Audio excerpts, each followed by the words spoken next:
Bahar Celilova, Kazakistan vatandaşı. 2017 Mayıs'ta 21'de Çin'e gittim, Urumçi'ye, ticarete. Otelden 2017 Mayıs'ta 22'de otele geldi, beni tutukladılar. 3 polise geldi. Dedi sorak var, götürdük poliseye. Sonra onda dedi imza at, neye atayım? Sen dedi Türkiye'ye gittin. Türkiye'de kimlerle görüştün?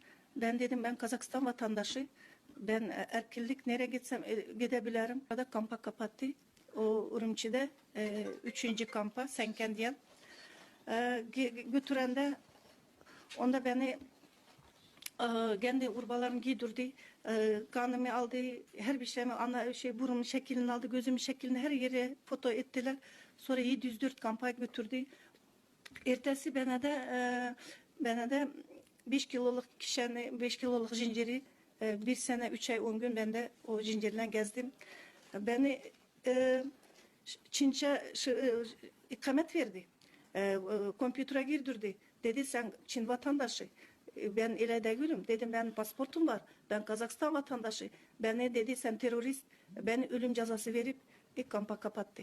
1 sene 3 ay 10 gün kalanda onda 14 yaştan 80 yaşayan kızlar var. 14 yaş çocuk. Onun ne suçu var? Hiç suçları yok. Suçsuz hepsi. Onda içinde bir güne benzemiyor.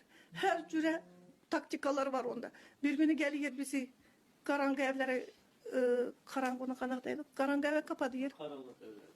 Bir günü geliyor bizi çıplak ediyor. 14 yaş 80 yaş kızlar var onda. Bir günü geliyor bizi başka kamplara götürüyor. Başka kameraya götürüyor. İçi kampın içinde. Bu zulüm eşittir. Sonra Kazakistan'da ben biliyorum. Ben eşit demem. Sonra bu Türkiye dedim. Bu Müslüman devlet. Bizim bacı kardeşlerim bunda. Buraya gelip sesimi eşittiriyorum. Zulüm ediyorum. Allah razı olsun Türklerden. Allah razı olsun sizden.